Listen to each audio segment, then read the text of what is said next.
तो इसका मतलब खुला हाथ दे दिया, इसका मतलब है कि it is completely child of Indian army. तो इस समय आप देखेंगे कि वार मॉन्गरिंग के अलावा फर्जी खबरें किस तरीके से फैल रही। सरदरी बैठक से मोदी जी फिर गायब। वो ऐसा चिढ़ाने के लिए करते हैं या बचना चाहते हैं लोगों से, पता नहीं। नहीं, लोग सवाल पूछते हैं ना, और जो है मुझे ऐसा लगता है कि विश्व दीपक उनको प्रधानमंत्री जी को सवाल पसंद नहीं है। खैर, इस समय उनसे सवाल जवाब का वक्त भी नहीं है। इमीडिएटली अगर वो वहां से फायर करते हैं, हैवी फायरिंग होती है, तो कौन कौन से इलाके जद में आएंगे, तो उनको खाली करवाया जा सकता था मेरे ख्याल से। तो ये निश्चित रूप से फेलियर तो है, और इसकी रिस्पॉन्सिबिलिटी गवर्नमेंट नहीं लेने जा रही है, क्योंकि आज पाकिस्तान जिस भारत के साथ डील कर रहा है वो भारत बिल्कुल अलग है। जब गवर्नमेंट ऑफ इंडिया ने क्लेम किया after the abrogation of article 370 कि टेररिस्ट एक्टिविटीज कम हो गई हैं। कुणाल, टेररिस्ट एक्टिविटीज कभी कम नहीं होती कश्मीर में, क्योंकि जो थोड़ा बहुत जो उसकी फ्रीक्वेंसी होती है वो डाउन होती है due to the lot of pressure of our security forces. लेकिन ऐसा नहीं है कि भारत ने इसके पहले कभी रिटेलिएट नहीं किया होगा, या ऐसा नहीं है। आज आपके पास में ऐसी मिसाइल है जो हमारे यहाँ एयर स्पेस से और वहां पे जमीन पे मार कर सकती, तो वो 10 साल पहले नहीं थी। कश्मीर एक बॉक्सिंग बैग है सबके लिए, वो भी मारते हैं, ये भी मारते हैं, है ना। और ये दोनों देशों की पॉलिसी है कि आर्मी में, मिलिट्री फोर्सेस में और उन सब जगह पे इतने कश्मीरियों को रखा जाए कि कोई भी कन्फ्लिक्टिव पोजीशन में मरे कश्मीर, और स्थानीय लोगों में विद्रोह हो कि देखो कश्मीरी मर गया, तो जिसने मारा उसके प्रति विद्रोह की भावना है। नया भारत वो हो कि वॉर हो ही ना। आप देखिए कौन सा समृद्ध देश है जो वॉर में है। कि हमने 1 लाख करोड़ रुपए से ज्यादा के राफेल खरीद लिए, और फ्रांस ने राफेल का सोर्स कोड देने से मना कर दिया। था कि वॉर के करके जो वॉर मॉन्गरिंग है, वजह मैं जो समझता हूँ वो ये है कि साउथ एशिया में कोई वॉर देखा ही नहीं कायदे का वॉर। अगर आप यूरोप जाएंगे और यूरोप के लोगों से बात करेंगे तो वो वॉर से डरते हैं, वो बिल्कुल सहम जाते हैं। युद्ध का नाम सुनते वो सहम जाते हैं, और वो इतने सिविलाइज्ड हो चुके हैं, इतने तरीके से कह सकते हैं कि आप कई बार लगता है कि सबमिसिव भी हो गए हैं, इतना डरपोक हो गए हैं वो। लेकिन उन्होंने वो युद्ध देखा है और वो विभीषिका देखी है जिसको लेकर के आज तक उनके वो डरते हैं, मतलब कांपते हैं युद्ध से। युद्ध क्या होता है असल में भारत और पाकिस्तान के लोगों ने देखा ही नहीं है, कायदे का युद्ध। पॉइंट इज दिस, लीडरशिप में कितना करेज है। अब आप सोचिए, हमारे को तो जो पहलगाम इंसिडेंट किया आसिम मुनीर ने, मुल्ला जनरल जो है basically Mulla general, he is a son of a imam, his mind is totally bankrupt with a religious fundamentalism. क्या आप इंश्योर करेंगे कि जिन लोगों ने पहलगांव में हमारे मासूम नागरिकों को मारा वो सभी मर गए इस हमले में? और 26/11 के हमले के बाद, मुंबई के बाद ऐसी सिचुएशन आ गई थी, India was on the brink of war. India Pakistan war की एकदम तैयारी हो गई थी, और ऐसा था कि वॉर करनी है।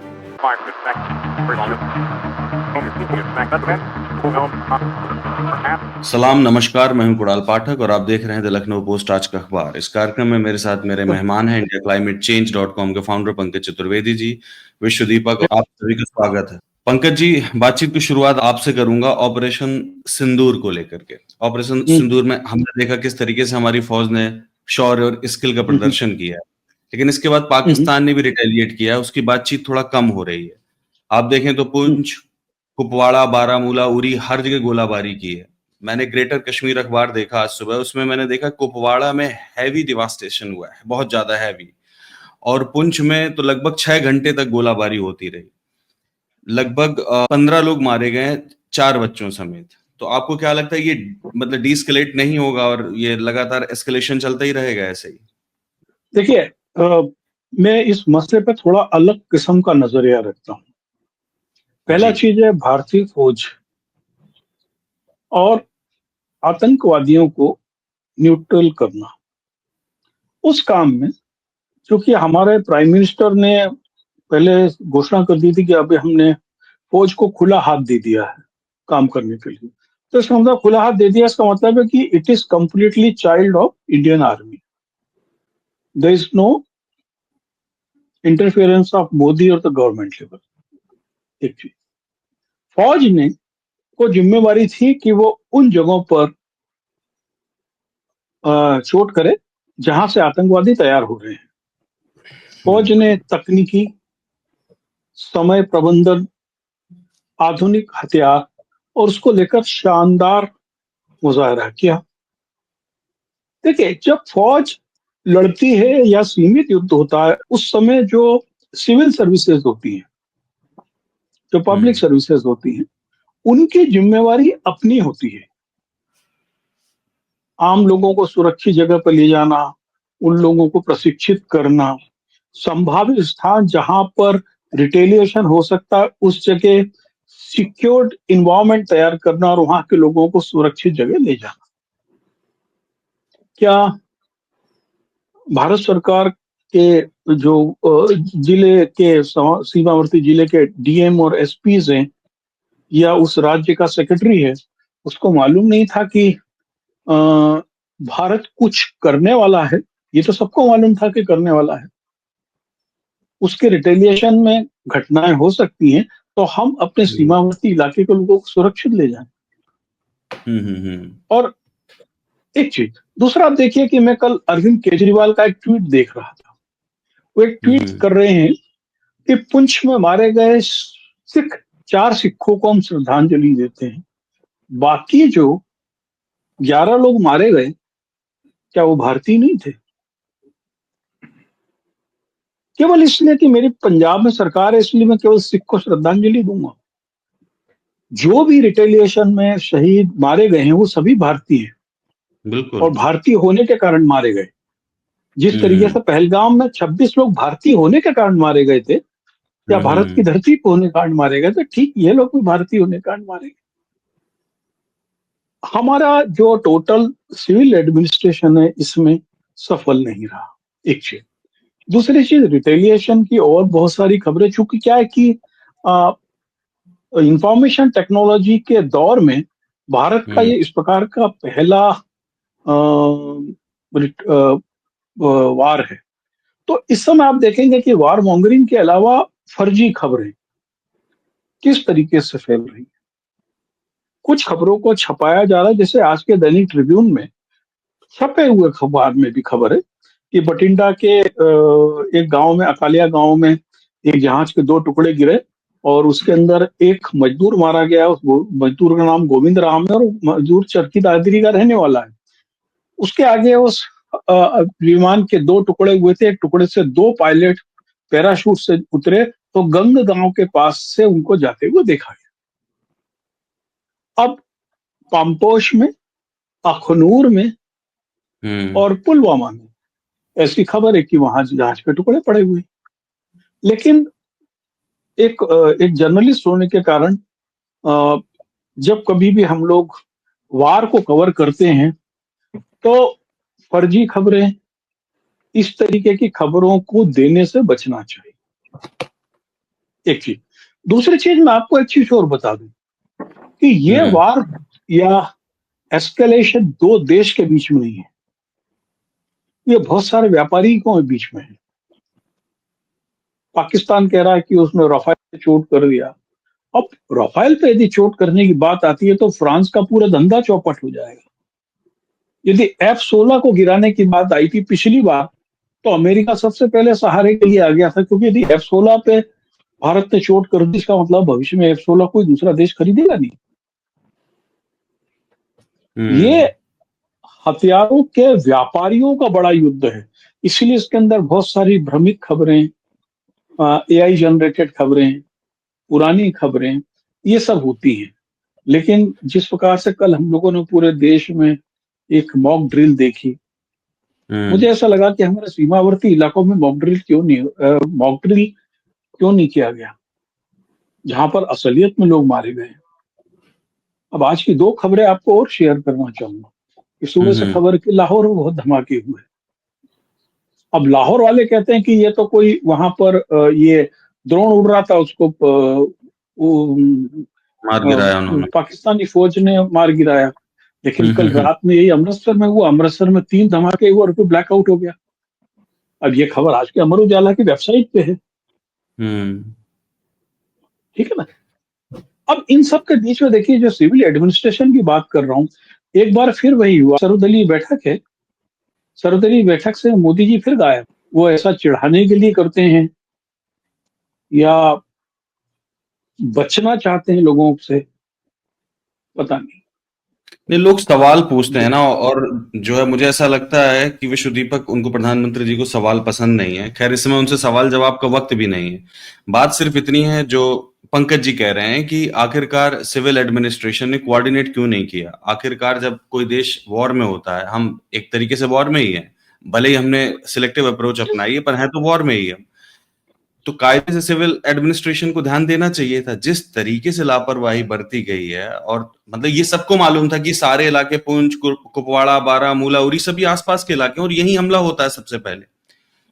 रिहायशी इलाकों में हमला हुआ, इतने सारे लोग मारे गए, बच्चे मर गए, इसकी जिम्मेदारी भी तो किसी को लेनी चाहिए।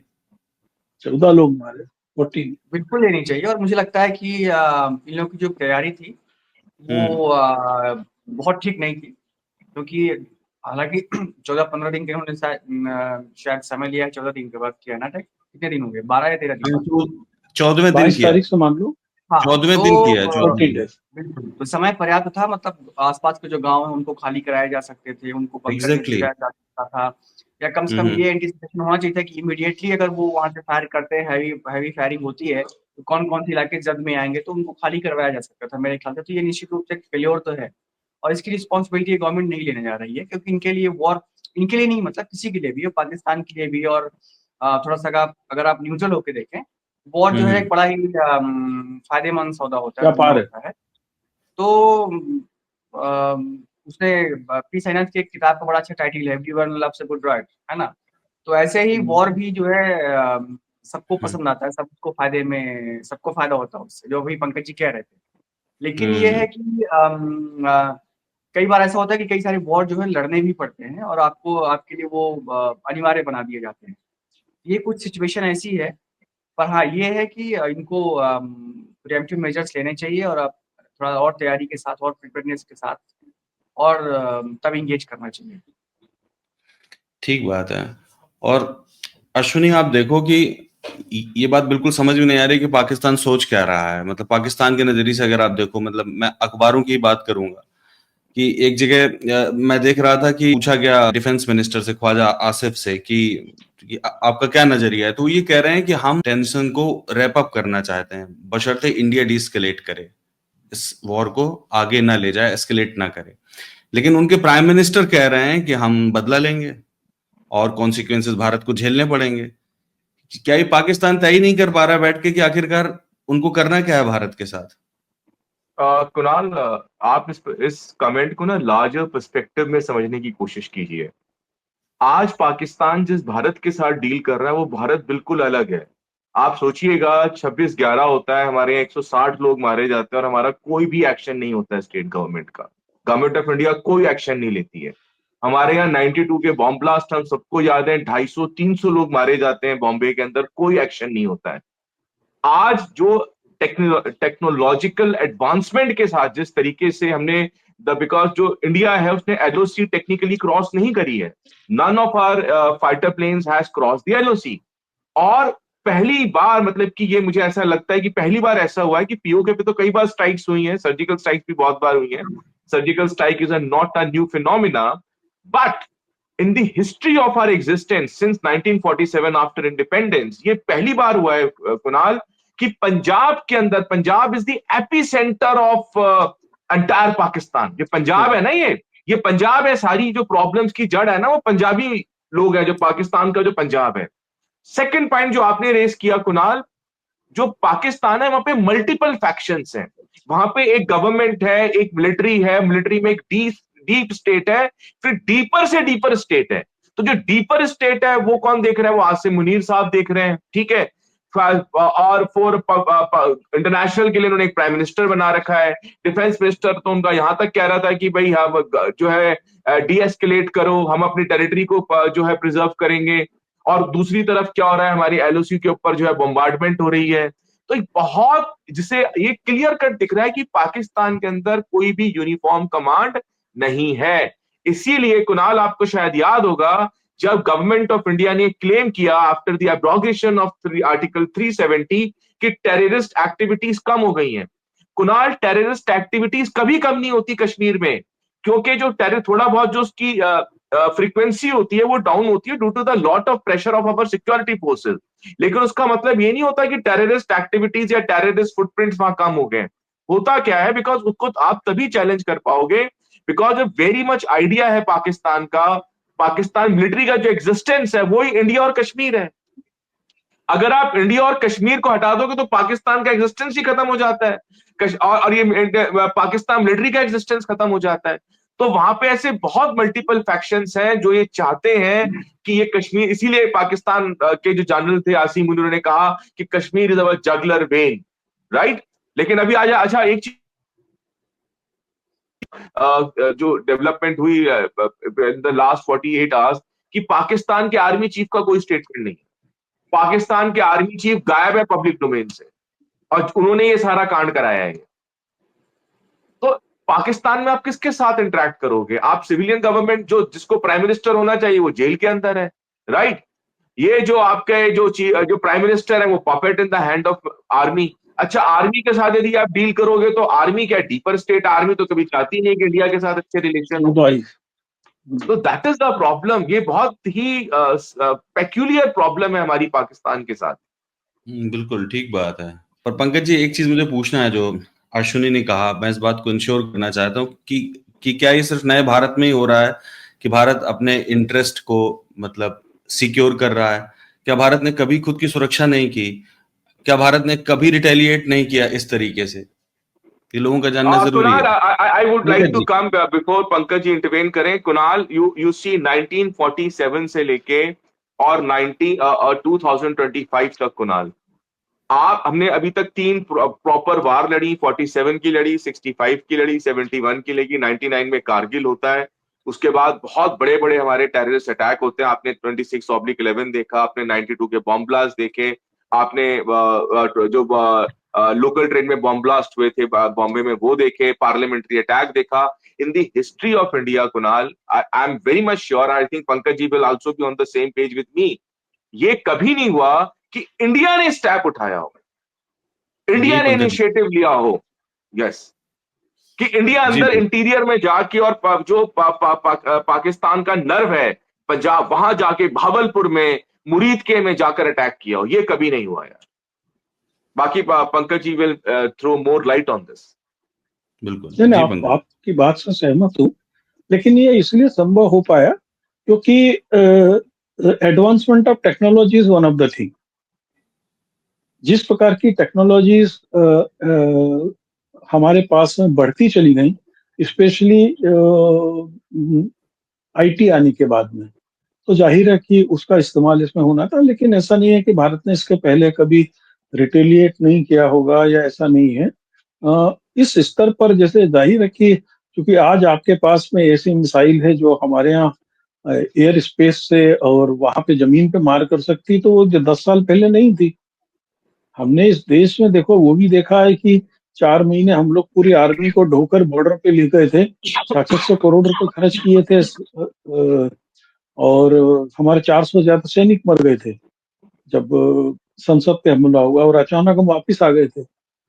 हम लोगों ने करगिल में भी देखा, जब करगिल में तोलोलिन के पार हमारी आर्मी जाने को तैयार थी, तो अचानक एक फोन आता है और फिर डीएस्केलेशन होकर वापिस हो जाता है। ठीक, अभी यही देखिए, कोई भी देश, भारत और पाकिस्तान ही नहीं, दुनिया का कोई भी देश नहीं चाहता है कि साउथ एशिया के अंदर तनाव बढ़े। खासकर पाकिस्तान इस पोजीशन में नहीं। देखिए, पाकिस्तान की स्थिति ये है कि उसका राजनीतिक संकट है। इमरान खान पूरी तरीके से इस मसले से अलहदा हैं, और पाकिस्तान के लोग जो हैं वो लोग कह रहे हैं कि इमरान खान को इंडिया का सपोर्ट मिला हुआ है। दूसरी तरफ बलोच इलाके में खुशी की लहर है। भारत के हमले के बाद में बलोच उनसे पहले से ही नाराज हैं। सिंध में पंजाब से जाने वाली नहरों के पानी को लेकर चोलिस्तान में जो इतना बड़ा आंदोलन चल रहा है, वैसे भी सिंधी और पंजाबियों के टकराव वहां पे उस लेवल पर है। तो पाकिस्तान खुद इस पोजीशन में नहीं है। मैं 2007 का मुझे याद है, जब कराची गया था तो मैंने देखा था कि वहां पे क्लिफ्टन जो सबसे महंगा इलाका है, वहां पे जितनी बड़ी बड़ी कोठियां थी, पॉलिटिशियन से ज्यादा फौजी अफसरों की थी, और सामने से, हाँ, और वहां से निकलने वाले, सामने से टैक्सी वाले और ऑटो वाले निकलते थे, उनसे बात करो तो कहते थे यही चोर है जो पाकिस्तान को खा गए, या तो इनके बच्चे विदेश में रहते हैं या क्लिफ्टन में रहते हैं। ये तो जो मैंने एक चीज यहाँ पर ऐड करना चाहूंगा, मैं फैक्ट भूल जाऊंगा वरना ये कहीं स्लिप ना हो जाए, बट इंटरेस्टिंग फैक्ट मैं आप लोगों के साथ शेयर करूंगा कि कुणाल, जैसे इंडिया में सबसे इलीट एग्जाम होता है इंडियन एडमिनिस्ट्रेटिव सर्विसेज यूपीएससी का एग्जाम होता है, जिससे अक्रॉस द स्ट्रीम सब लोग देते हैं, राइट। ऐसे ही अगर आप पाकिस्तान जाएंगे, पाकिस्तान का जो सबसे ब्राइट टैलेंट है वो आर्मी ज्वाइन करता है, वो डिफेंस फोर्सेस ज्वाइन करता है। इतना ज्यादा क्रेज है आर्मी की जॉब को लेके वहां पर। और आपको एक और चीज बताऊंगा, ये जब मैं बाहर था तब मुझे बताई गई, वहां पर जैसे आपने पढ़ा होगा मिडिवल हिस्ट्री में फ्यूडल लॉर्ड्स होते थे, राइट, नॉबल्स होते थे, तो उनको जो एम्परर होता था वो उनको एक सर्टेन ग्रांट्स ऑफ लैंड देता था। और आज भी वही पोजीशन आर्मी के अंदर भी है, पाकिस्तान आर्मी के, वहां पे जनरल्स होते हैं, उनको ग्रांट्स ऑफ लैंड दिए जाते हैं, ग्रांट्स ऑफ लैंड, उनको जमीनें मिलती हैं, 100 एकड़ जमीन, 50, depending upon the ranks in Indian in Pakistan army. तो अब तो खत्म इसीलिए जो होने वाली होंगी वहां पाकिस्तान जमीनें। अब तो वहां जमीनें खत्म होने वाली हैं। दरअसल पाकिस्तान में जो जमीन की कीमत है वो जी। अकेले पंजाब में ही है, सिंध में बिल्कुल। जमीन कोई काम की नहीं है, है ना। तो हम जिस मसले पे बात कर रहे थे कि ये जो कोई भी आदमी जो इस समय नहीं चाहता है कि युद्ध हो या युद्ध से हालात बने, उसका कारण ये है कि देखिए, सबको मालूम था कि ये पहले बालाकोट हमले के बाद भी था कि पहले से प्री प्लान था कि फिर उसके बाद डिप्लोमेटिक इंटरफेरेंस शुरू होगा और डेस्कलेशन होगा, और अभी भी शुरू हो गया है। और इस समय जैसी मेरी जानकारी है कि ईरान के विदेश मंत्री पहले पाकिस्तान गए थे, फिर अब इंडिया आए हैं, फिर उनको पाकिस्तान जाना है।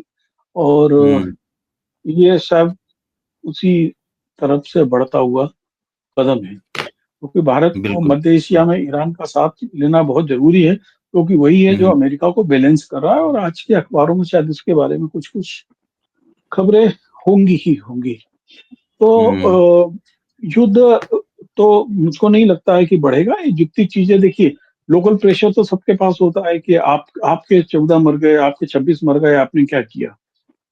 तो जो नियरेस्ट होता है वो उन्होंने उधर कश्मीर में बम गिरा दिए। अब आप कभी सोचिएगा कि हमारी पाकिस्तान से लगी सीमा तो गुजरात में भी है, गुजरात में कभी क्यों बम नहीं गिरता, पंजाब में क्यों नहीं गिरा, कश्मीर एक बॉक्सिंग बैग है सबके लिए, वो भी मारते हैं, ये भी मारते हैं, है ना। और ये दोनों देशों की पॉलिसी है कि आर्मी में, मिलिट्री फोर्सेस में और उन सब जगह पे इतने कश्मीरियों को रखा जाए कि कोई भी कंफ्लिक्टिव पोजीशन में मरे कश्मीर, और स्थानीय लोगों में विद्रोह हो कि देखो कश्मीरी मर गया, तो जिसने मारा उसके प्रति विद्रोह की भावना है। बिल्कुल ठीक बात है। और मुझे ऐसा लगता है कि मतलब नया इंडिया का मतलब ये है विश्व दीपक, जिस तरीके से लोग कहते हैं बड़ा वकील वो नहीं होता जो कोर्ट रूम में जाके जीत लेता है, बड़ा वकील वो होता है जो मामले को कोर्ट रूम जाने ही नहीं देता है। नया भारत वो हो कि वॉर हो ही ना। आप देखिए कौन सा समृद्ध देश है जो वॉर में है। मतलब अमेरिका जैसे देशों ने वॉर चुनी, वॉर हुई नहीं, और जब हुई थी तब उन्होंने वॉर चुन ली थी। दूसरी बात यह है कि ये नया ही भारत है। आप सोचिए, मैं मतलब क्रिटिसिज्म के मूड में नहीं हूं, लेकिन मैंने आज अखबार में पढ़ा कि हमने 1 लाख करोड़ रुपए से ज्यादा के राफेल खरीद लिए हैं, और फ्रांस ने राफेल का सोर्स कोड देने से मना कर दिया हमको। सोच यही नया मना कर भारत। दिया हमको। आप सोचिए, हम एक नई चीज नहीं लगा सकते, जिन मिसाइल्स के साथ, जिन इक्विपमेंट के साथ वो आएगा सिर्फ वही इस्तेमाल कर सकते हैं। 1 लाख करोड़ रुपए से ज्यादा खर्च किया। देखिए, ये जो जिसको कहते हैं ना मिलिट्री इंडस्ट्रियल कॉम्प्लेक्स, ये पूरी दुनिया के जो भी वॉर होते हैं उसको ये कंट्रोल करते हैं। और इसमें सारे विकसित देश शामिल है, जो कि हमेशा आप देखते होंगे कि बहुत ही लोकतंत्र की दुहाई देते हैं, बड़े खूबसूरत देश हैं वो, है ना। लेकिन वो पूरी दुनिया में ये वॉर को एक्सपोर्ट करते हैं, ठीक है। चाहे वो अमेरिका हो, चाहे वो फ्रांस हो, चाहे वो ब्रिटेन हो, ये सब लोग यही करते हैं। क्योंकि इसको कहते हैं ना मिलिट्री इंडस्ट्रियल कॉम्प्लेक्स, इन्होंने बना रखा है। राफेल उसका एक पार्ट है, डसॉल्ट एविएशन, ठीक है। और अगर ये सोर्स कोड दे देंगे तो फिर उनकी जरूरत क्या रहेगी, फिर तो आप खुद ही डेवलप कर लोगे। तो वो इसलिए सोर्स कोड नहीं देते और ना ही देंगे, मेरा ऐसा समझ कहती है। या देंगे भी तो बहुत उसमें कुछ ऐसा कंडीशन लगाएंगे या कुछ ऐसा करेंगे कि आप उसको बहुत ज्यादा उस पर आप तो उसके तकनीक और डिजाइन से आप काम ना कर सकेंगे। शुरुआत में लेकिन टेक्नोलॉजी ट्रांसफर की बात हुई थी। शुरुआत में टेक्नोलॉजी ट्रांसफर की बात हुई थी, इसीलिए तो सोर्स कोड मांगा गया। उन्होंने डिनाई कर दिया किसी टेक्निकल ग्राउंड पर कि जो हमने दस्तावेज बनाए थे उनमें से कोई इफ एंड बट लगा दिया होगा, और इसके बाद कहा कि हम नहीं देंगे। बिल्कुल, क्योंकि अगर वो दे देंगे तो फिर काम खत्म ना। जैसे कि अमेरिका क्या कहता है पाकिस्तान को, वो F-16 F-15 देता है, लेकिन क्या कहता है कि आप इसको सिर्फ भारत के खिलाफ इसका इस्तेमाल ऐसे नहीं इस्तेमाल कर। करेंगे, आप इसको सिर्फ आतंकवादियों पे इस्तेमाल करेंगे। बाकी इसमें क्या होगा वो हम बताएंगे। मतलब हथियार आप खरीदिए, इसको इस्तेमाल कहाँ करना है, कैसे करना है, आप इसमें कितना मॉडिफिकेशन कर सकते हैं, नहीं कर सकते हैं, वो हम डिसाइड करेंगे। वो डिसाइड करने वाले कौन होंगे? वो हैं जिसको मैंने कहा कि मिलिट्री इंडस्ट्रियल कॉम्प्लेक्स दुनिया भर में जो चलता है। 10-20 बड़ी कंपनियां हैं दुनिया भर में जो हथियारों की सबसे बड़ी हैं कंपनियां हैं। हम्म। और आप अगर आप उनको उनका रेवेन्यू मिला दीजिए उनका, तो दुनिया के कई सारे देशों के जीडीपी से बराबर उनकी ताकत है।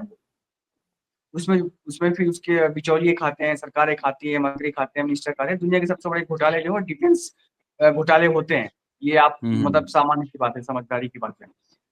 तो एक तो ये इसका पक्ष है। दूसरा पक्ष जो मैं ये कह रहा था कि वॉर को करके जो वॉर मॉन्गरिंग है, उसकी वजह मैं जो समझता हूँ वो ये है कि साउथ एशिया में कोई वॉर देखा ही नहीं, कायदे का वॉर। अगर आप यूरोप जाएंगे और यूरोप के लोगों से बात करेंगे तो वो वॉर से डरते हैं, वो बिल्कुल सहम जाते हैं। युद्ध का नाम सुनते वो सहम जाते हैं। और वो इतने सिविलाइज्ड हो चुके हैं, इतने तरीके से कह सकते हैं कि आप कई बार तो लगता है कि सबमिसिव भी हो गए हैं, इतना डरपोक हो गए हैं वो, क्योंकि उन्होंने वो युद्ध देखा है और वो विभीषिका देखी है जिसको लेकर के आज तक उनके वो डरते हैं, मतलब कांपते हैं युद्ध से। युद्ध क्या होता है असल में भारत और पाकिस्तान के लोगों ने देखा ही नहीं है, कायदे का युद्ध।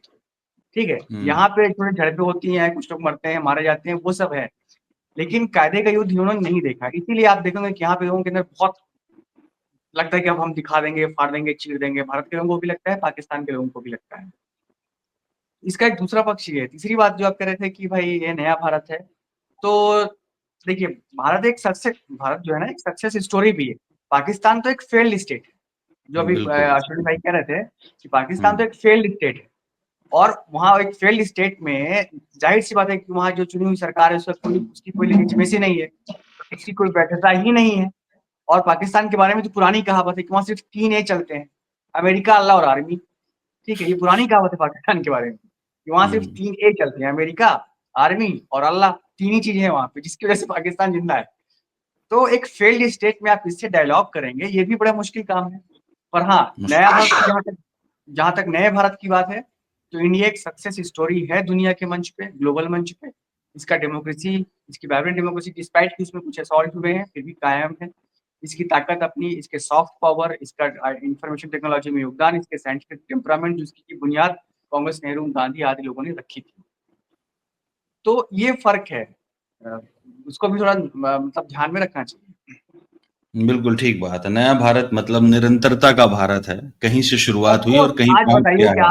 आज अगर हिंदुस्तान की एक क्षमता है कि वो 100-150 किलोमीटर बिना बिना विमान भेजे घुस के मार सकता है, क्या ये क्षमता हम्म। एक दिन में विकसित हुई है? बिल्कुल सही। नहीं। कल जो नहीं प्रेस कॉन्फ्रेंस हुई है, देखो आप एक बात समझिएगा कि क्षमता जो टेक्नोलॉजी होती है वो निरंतर क्या होती है, डेवलप होती चली जाती है। ऐसा नहीं था कि हमारे पास टेक्नोलॉजी नहीं थी, हमारे पास सुकोई तब भी थे, 2011 में भी हमारे पास टेक्नोलॉजी एडवांस थी, लेकिन हमारे पास ऐसी लीडरशिप नहीं थी। ये एक्सेप्ट हमें करना पड़ेगा। हमारे पास 92 में भी हमारे पास क्या डिफेंस कैपेबिलिटी पाकिस्तान के कंपैरिजन में ज्यादा थी।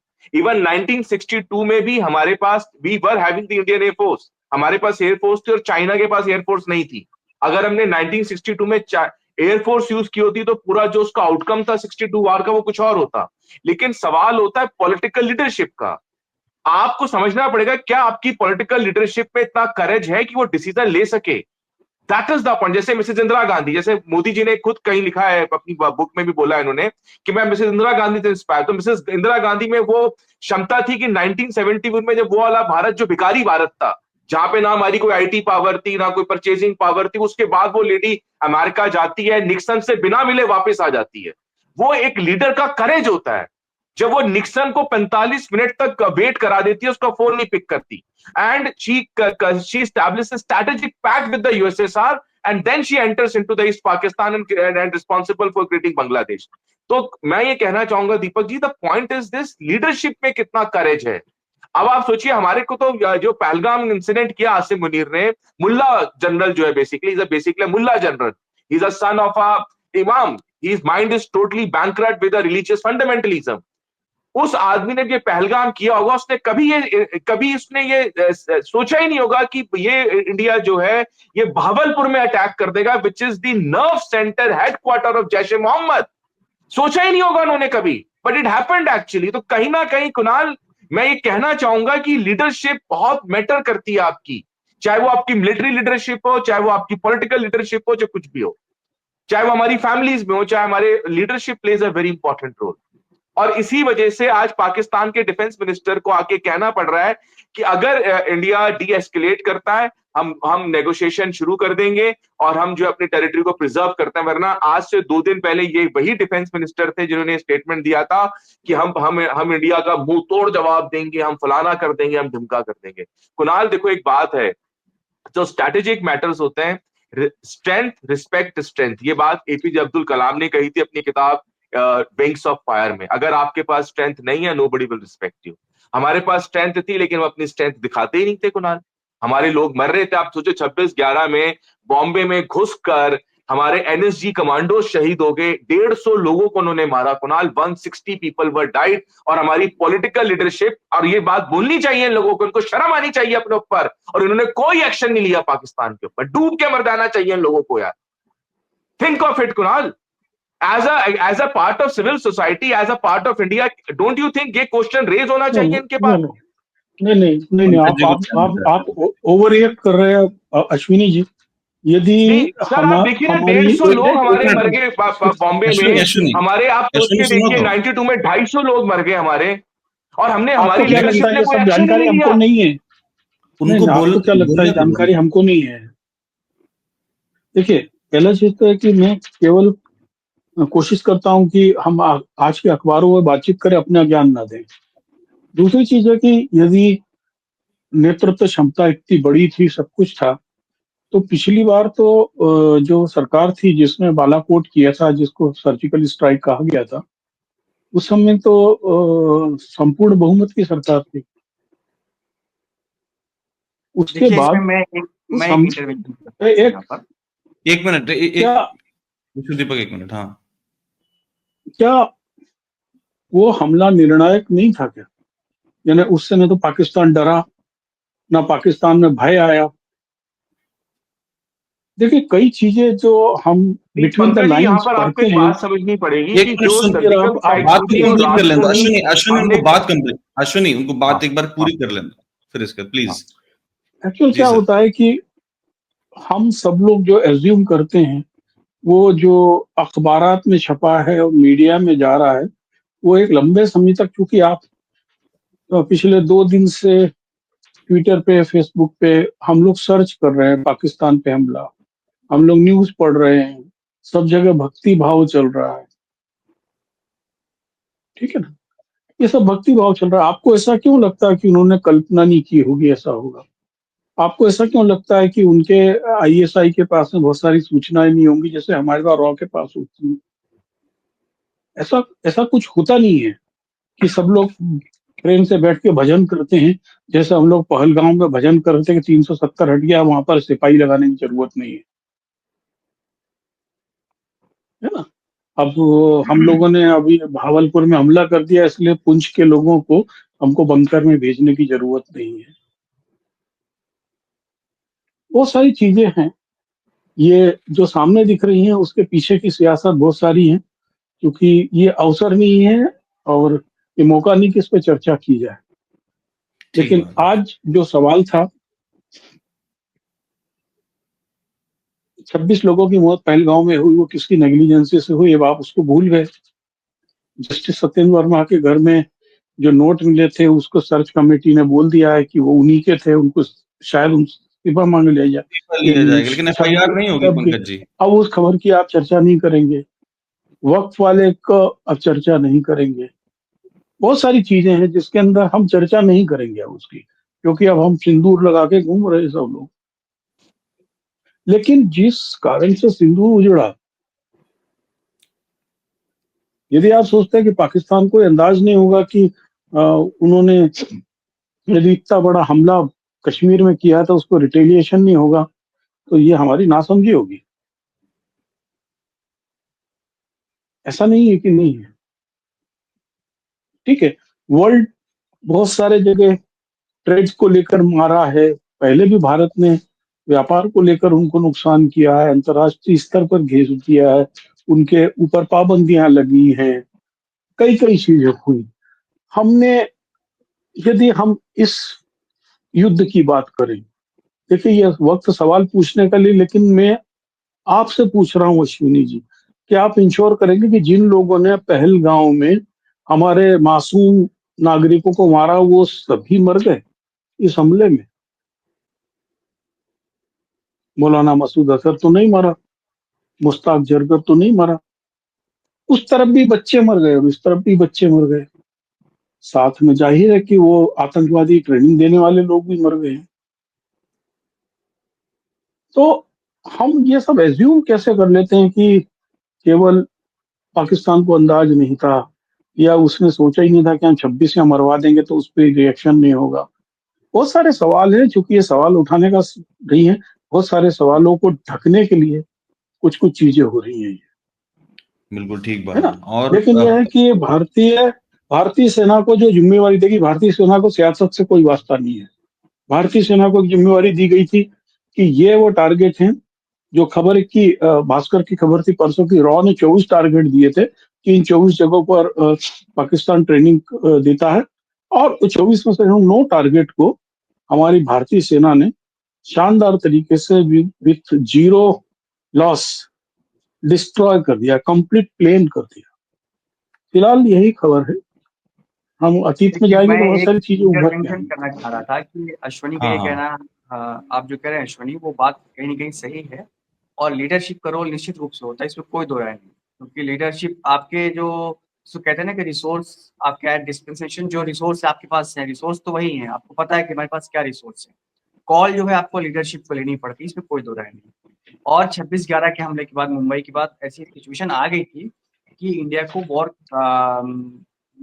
मतलब इंडिया वाज ऑन द जाना ब्रिंक था। Of war, India Pakistan war की एकदम तैयारी हो गई थी, और ऐसा था कि वॉर करनी है, लेकिन उसको पीछे लिया गया ये फैसला। और मुझे ऐसा लगता है इसके पीछे, मैं बस एक थोड़ा-सा बैकग्राउंड बता दूँ कि वो दौर ऐसा था जब 9 के चुनाव होने वाले थे, 8 में अटैक हुआ था।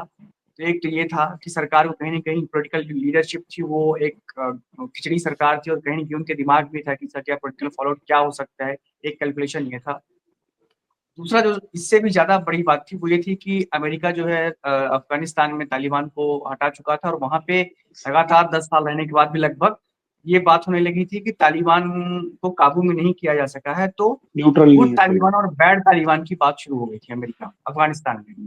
जो अमेरिका का वॉर हम्म। ऑन टेरर था, वो जो पूरी मुहिम थी, वो मुहिम एक तरह से थक सी गई थी, और गुड तालिबान, बैड तालिबान के बीच ये था कि हम डिफरेंशिएट करेंगे, और जो गुड तालिबान है उनसे हम बातचीत करेंगे, क्योंकि बहुत ही कॉस्टली और महँगा हो रहा है। उसी लाइन पे आप देखेंगे कि यूपीए में उस समय यूपीए की जो सरकार थी, बाद में भी यूपीए 2 में भी आप देखेंगे कि जो स्टेक होल्डर्स थे भारत, पाकिस्तान और कश्मीर के, उनसे बातचीत होती है। मतलब गिलगित वगैरह के नेताओं से मनमोहन सिंह मिलते हैं, उनको बातचीत के लिए बिल्कुल। बुलाते हैं। तो एक अप्रोच जो था गवर्नमेंट का, वो अप्रोच इतना हॉकिश नहीं था, आप सही कह रहे हैं। लीडरशिप का इंपॉर्टेंस होता है, और उनका अप्रोच था शायद ये कि जो हमारे बीच की जो सॉफ्ट एलिमेंट है, जो प्रो डेमोक्रेसी एलिमेंट है, उनको थोड़ा हम अपनी तरफ मिला लेंगे, और जो जो रेडिकल है, फंडामेंटलिस्ट है, उनको हम ऐसे टैकल करेंगे। लेकिन मैं आपके इस बात से इत्तेफ़ाक रखता हूँ, और मेरे ख़्याल से सबको क्योंकि लीडरशिप का मायने होता है, वो कॉल तो लीडरशिप को ही लेनी पड़ती है। लेकिन इसके बड़ा कंपल्सन था उसके पीछे। 2009 का जो आने वाला चुनाव था, उसको लेकर के ये लोग मतलब उनको समझ में नहीं आ रहा था, या उसको ठीक तरीके से असेसमेंट नहीं कर पा रहे थे कि हम लोग कैसे गिराएँगे, क्या करेंगे। ठीक बात है। ये मैं आपको तो बस एक बैकग्राउंड बता रहा हूँ। हाँ हाँ, बिल्कुल बिल्कुल। मैं ये कह रहा था कि अब इस कार्यक्रम को खत्म किया जाए, और पंकज जी, ऐसा नहीं था कि खबरें नहीं थी हमारे पास। ये मैंने लिख रखा है, सुप्रीम कोर्ट के 33 में से 21 जजों ने अपनी संपत्ति का ब्यौरा दिया है। एक तरफ तो ट्रांसपेरेंसी यहाँ दिख रही है, तो दूसरी तरफ जस्टिस वर्मा के मामले में ये हो रहा है कि जो इन हाउस पैनल था उसने अपनी रिपोर्ट दे दी और लगभग करप्ट साबित हो गए हैं वो। तो अब ये है कि उनका इस्तीफा लिया जाएगा कि उनके खिलाफ एफआईआर होगी। और एक और खबर थी जो कि बहुत ज्यादा इंपॉर्टेंट है, वो ये कि भारत और यूनाइटेड किंगडम के बीच में एफटीए साइन हो गया है, फ्री ट्रेड एग्रीमेंट, जो कि बहुत इंपॉर्टेंट था। कई साल से इस नेगोशिएशन चल रहे थे। तो इस पर हम लोग फिर कभी बात कर लेंगे। फ्री ट्रेड एग्रीमेंट पर बात करने के लिए काफी लंबा वक्त लगेगा। अश्विनी, आप कुछ नहीं, कहना चाहते हो? विस्की उसका बस आप ठीक कुछ है, नहीं ठीक नहीं बोलना है। यार, चाहते दैट फाइन, बिल्कुल बिल्कुल ठीक है। विस्की काफ़ी सस्ती हो जाएगी उसके बाद। हो? हाँ, विस्की और जिन दोनों सस्ती हो जाएंगी। और उसमें फ्री ट्रेड अभी एग्रीमेंट अमेरिका बहुत से बड़ा गेम चेंजर होगा इंडिया और यूके वो रिलेशनशिप के बीच में, बहुत बड़ा तो गेम कैसे थोड़ा-सा समझाइए इसको कैसे? मतलब है, 5 अश्विनी मिनट में स्पेशली तो बताओ। पता छोटे स्टोर पे बहुत बड़ा खतरा होगा।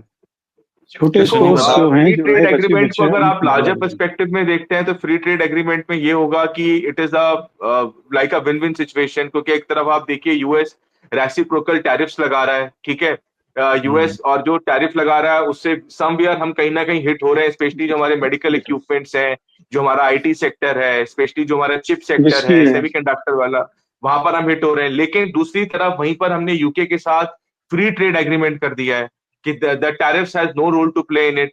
तो नाउ जो लेकिन इसका जो एक, जैसे अभी इन्होंने पंकज जी ने कहा, लेकिन इसका एक नेगेटिव इम्पैक्ट ये भी हो सकता है, जो हमारी स्मॉल स्केल इकोनॉमी है वो इम्पैक्ट हो सकती है, वो एक नहीं चीज होगी थोड़ा अच्छी, सा। हाँ नहीं होगी अश्विनी। इसमें यह है कि इंडिया ने अपने फार्मर्स के इंटरेस्ट को बचाने के लिए किया गया है कि इस फ्री ट्रेड एग्रीमेंट में से ये चीजें गायब कर दी हैं। एक तो डेयरी प्रोडक्ट्स, एप्पल्स, चीज और बाकी जो फार्मिंग प्रोडक्ट्स हैं उनको बाहर कर दिया है, तो इससे थोड़ा बहुत फायदा होगा। हाँ, शराब को जरूर इंक्लूड कर लिया है। तो भारत में 100% टैक्स 150% टैक्स होता था, तो वो अब मुझे लगता है शायद 75% होगा, और नेक्स्ट 10 ईयर्स में वो उसको घटा करके 40% करने का विचार है। तो शराब मतलब जो विदेशी वी शराब कैन है have scotch in our house यार, राइट, एवरीडे स्कॉच। चलो ठीक है, ऑन द इसका रॉक। बात ओके, खत्म करते हैं इसके इसका। लिए मोदी जी को थैंक्स। धन्यवाद देना चाहिए। हाँ, आप चलो, right, thank you. Thank you.